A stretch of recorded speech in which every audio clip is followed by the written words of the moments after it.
negative infinity. And I shouldn't write this, but e to negative infinity approaches 0. So now this is the conclusion that we have to write. This is mandatory now. The limit as x approaches infinity of a function is 0. What do we conclude immediately? And we have to write it. Yes, but what is it?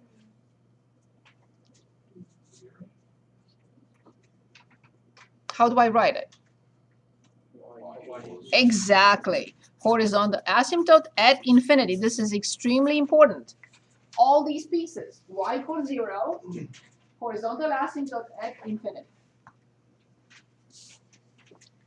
I think we did part C in the notes. Is that true? If we need to do it again, we can do it again. Is that a yes or a no? Okay, so we have 2 minus x divided by the absolute value of 2 minus x, and limit as x approaches 2. The problem will specifically and clearly ask you to simplify the function first. So do not even attempt to look at that. You have to simplify the function first. And we have to start with the absolute value of 2 minus x. And we have 2 options for the absolute value of 2 minus x. Can anyone give us those 2 options?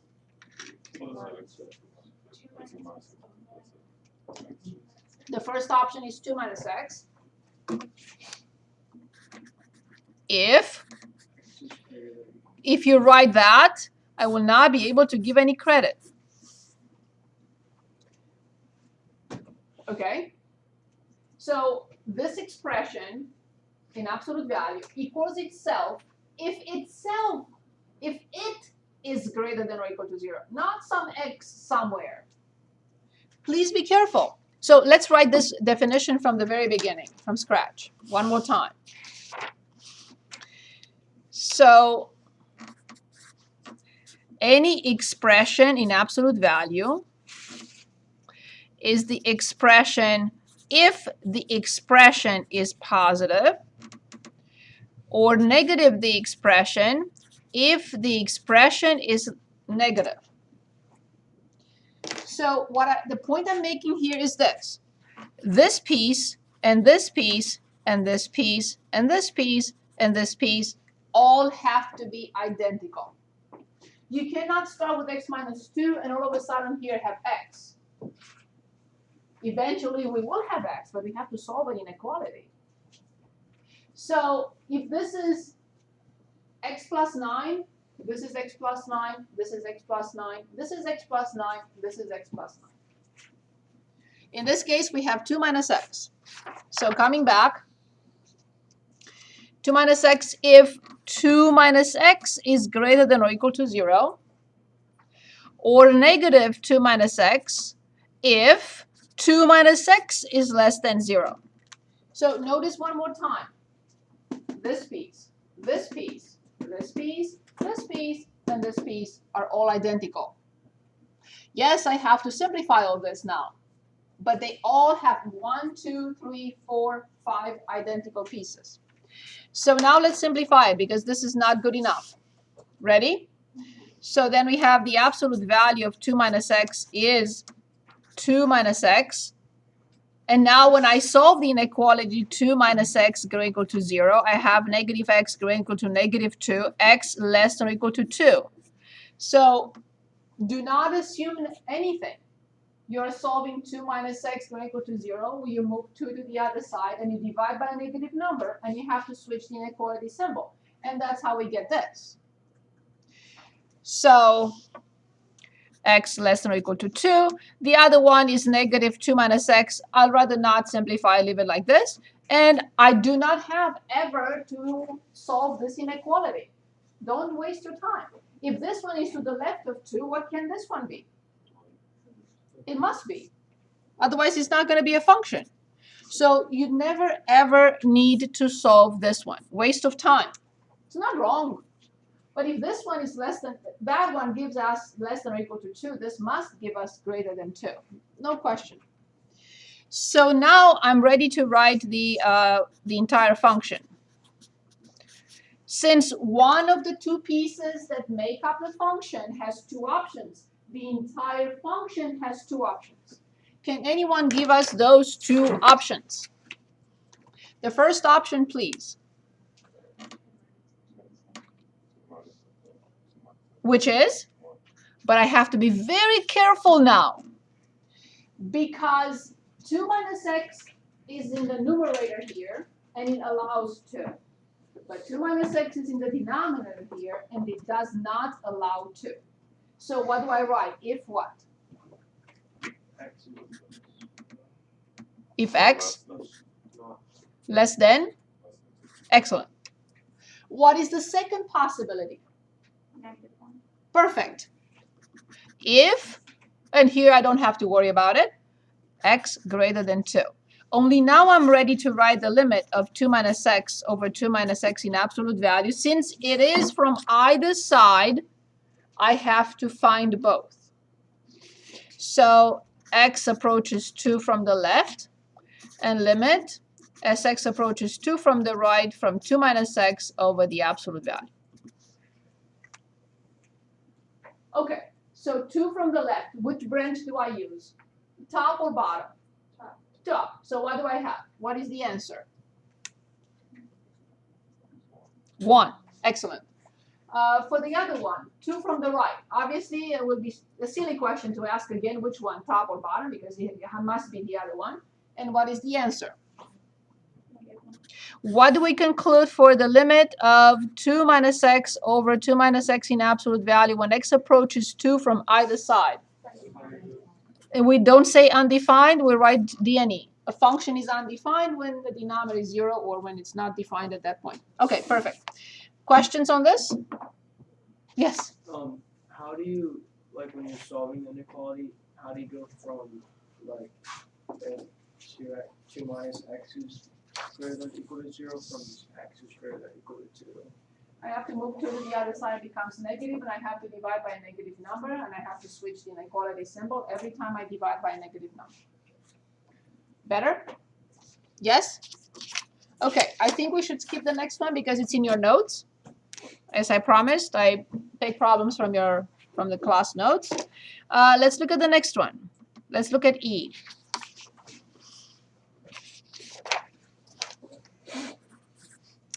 So this is limit. X approaches 3 from either side. The square root of x plus 6 minus x divided by x cubed minus 3x squared.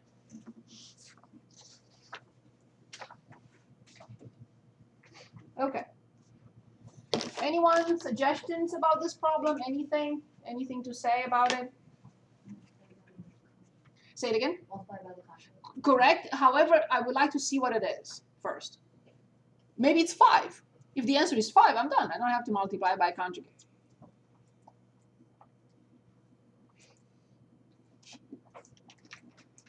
The top is perfect. The bottom is okay. So now I know exactly what to expect eventually. If this limit exists, what do I hope to do? Eliminate a factor of excellent. Good. So now indeed, my only hope is to multiply and divide by, and in the process, factor out what in the denominator? In the denominator. Good. And what do we have in parentheses? Good. So that's my hope. So we multiply and divide by.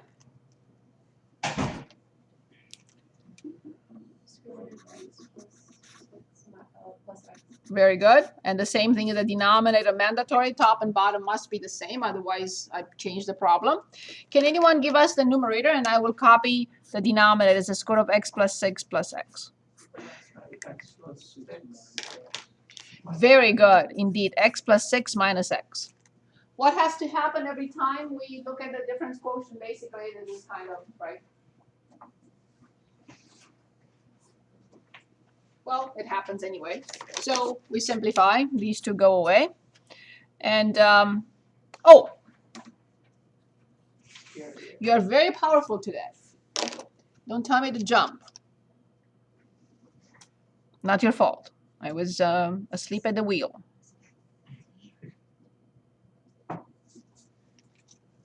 That's why it's good to identify every step. What do you expect? X minus 3, and my X minus 3 was gone. I said, oh, where's my X minus 3? And then I realized, I didn't multiply correctly. Not you, me. Okay, so then limit as x approaches 3 in descending order and no negative leading coefficient. What will you write?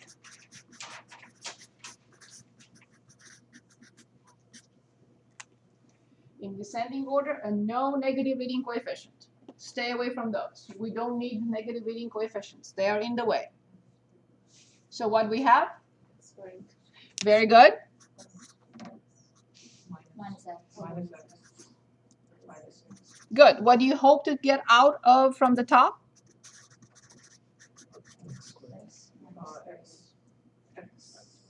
Exactly. X minus 3 should be there. If it's not, something is wrong. And you said x plus 2. Does it go away as expected? Does it? Good. Out of here. And now we drop the limit operator. It's not needed anymore. Don't forget the negative in front. And then please tell me the top. The top is?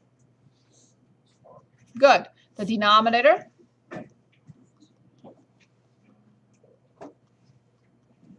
What is this?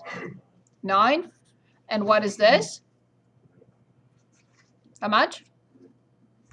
9. One more time. One more time. 6 indeed. So this is negative 5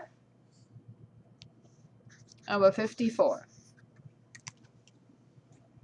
So 3 plus 6 is 9. The square root of 9 is 3. 3 plus 2 is 6.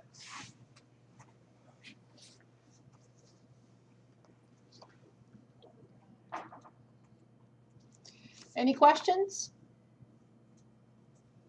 Any questions?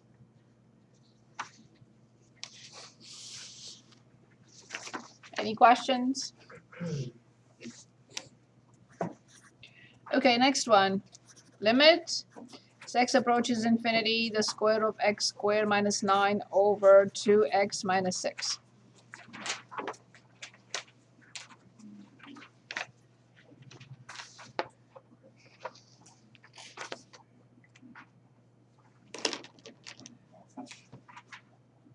Okay, so what is this?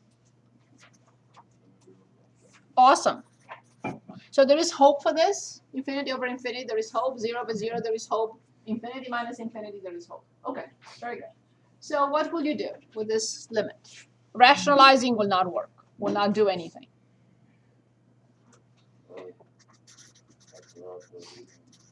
What is the degree of the denominator? Good, so let's pull it out. What is left in parentheses? Yes? Very good. 2 minus. Perfect. Good. What is the degree under the square root? I recommend this method because you are not going to make a mistake on the sign. That's the reason why I'm kind of pushing this method. What is the degree under the square root? 2. So I pull out the degree. Do not even look at the bottom. Take each side, take each piece by itself. The degree underneath is x squared, pull out x squared. If it's 6, pull out x to the 6th. 9 over? Good. And now I can use, and I have to write what I'm doing. I have to write this, and I have to write this.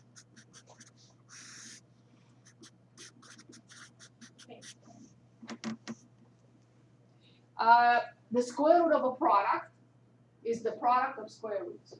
That's why we had to factor to use the property. And now what is the square root of x squared? And I have to write it on the side. The square root of x squared is the absolute value of x. But in this case, since x approaches infinity, I will replace it by or with positive x indeed.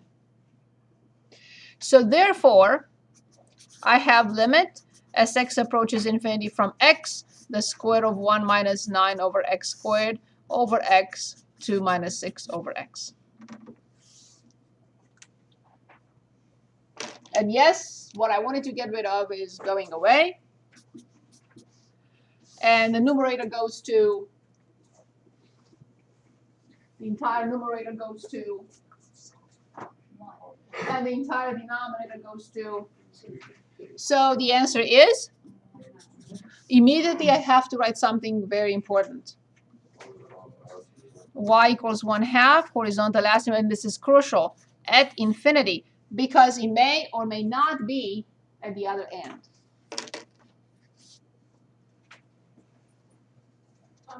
Yes, Ricky? How come we put the x in front of the experiment?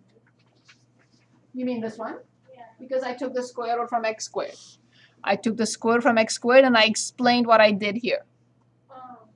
That's why this becomes x, and that's why the x go away.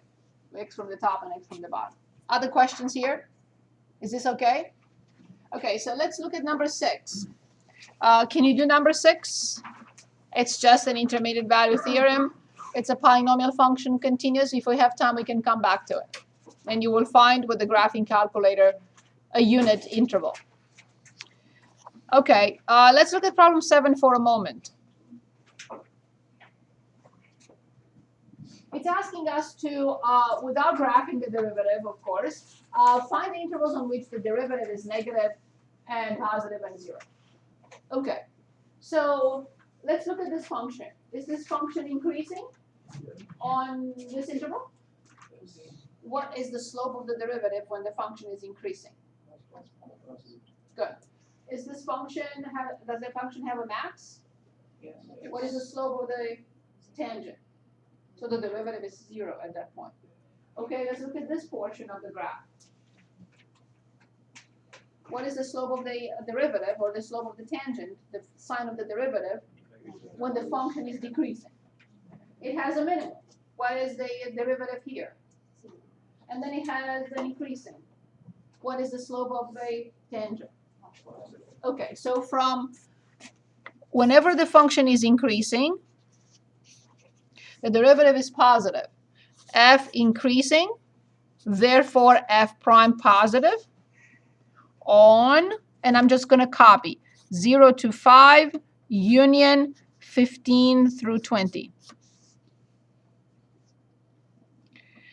F prime of 5 and f prime of 15, please tell me again what they are.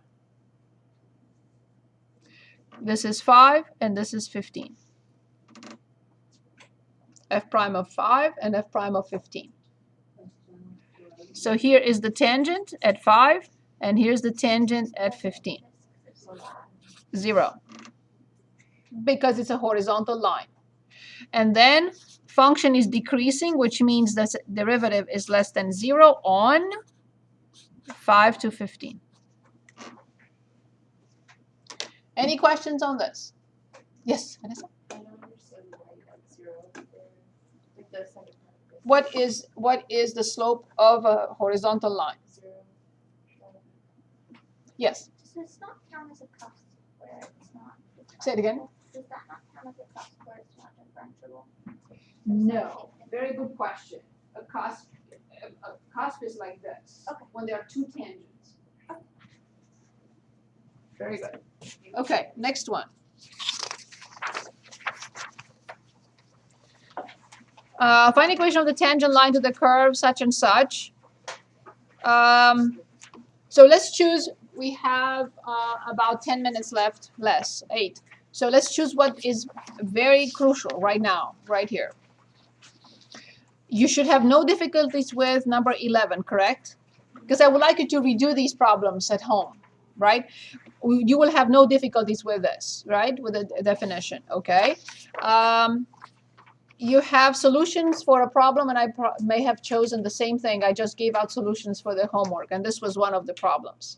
So please see solutions for homework for an example. See solutions for homework that I returned today. Okay, so I would like, I'm sorry? Yeah, the one that I just gave out today. So I will recommend 8, and 10. Now here, let's go over this. Explaining how many, in your own words, how can a function fail to be differentiable? What will you say? Corner, cusp, not continuous, and vertical tangent. Vertical tangent. And those are the 4 cases. And explain in detail why the function is not differentiable in each case. In a cusp and corner, it has 2 different tangents. Vertical tangent means the limit is undefined. The limit does not exist, right? And when the function is not continuous, the same thing, 2 different tangents. So now please choose. We did this problem in class last time. I think we did this one last time too, but I would like to either you choose 10A or you choose 8. Okay, let's do 8. Very good.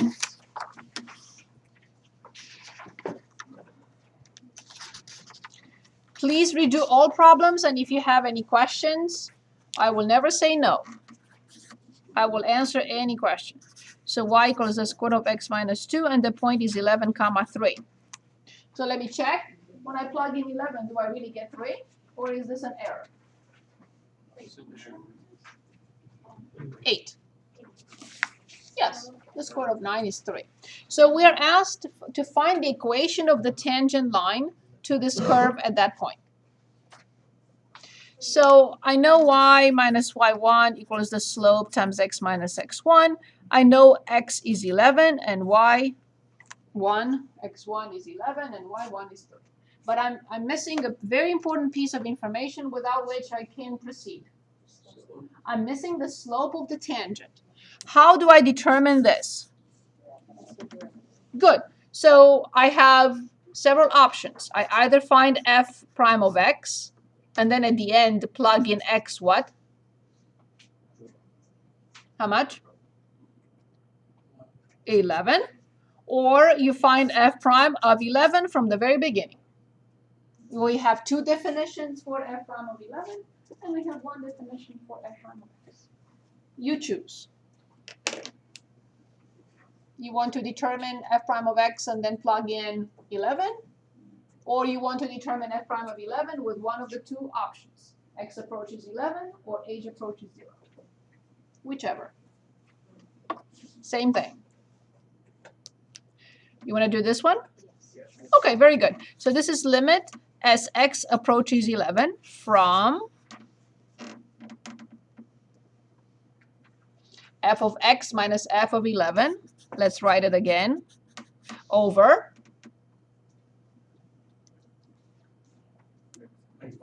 of course, excellent, very good, well done. So this is limit as x approaches 11 from the square root of x minus 2 minus 11 over x minus 11. We have to plug in 11, or what do we get?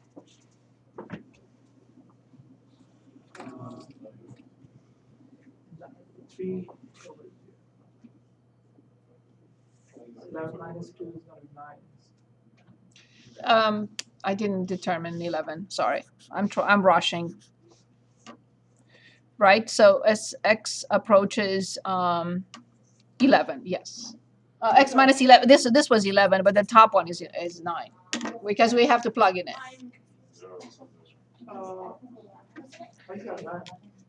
F of 11. F of x minus f of 11 over x minus 11. F of 11 is 9. Good. So we hope for 0 over 0. Is it? Yeah. 11 minus 2 is... oh, I didn't take the square root. As I said, I'm rushing right now. I shouldn't be doing this. Sorry, 3. It is 3, of course. F of 11 is 3. But that's how knowing what to expect, that's how you know when you make a mistake. We have to have 0 over 0, right? So 11 minus 2 is 9. The square root of 9 is 3. 3 minus 3 is 0. 11 minus 11 is 0. Good. So now, what factor do you expect to get rid of? Of course. Well, what is the procedure next? What do I have to do? Very good. So the square root of x minus 2 plus 3, the square root of x minus 2 plus 3. And what is the top? X plus 2. Careful. It's gonna be x minus 2 minus 9. Perfect. But x minus 2 minus 9 is, no. X minus 2 minus 9 is good. So what is the derivative of function f of x at 11? The top is 1 and the denominator is 6 indeed. All I have to do is plug it in and find the equation of the line. So please find the equation of the line with y minus 3 equals 1/6 x minus 11. And that will be the equation of the tangent line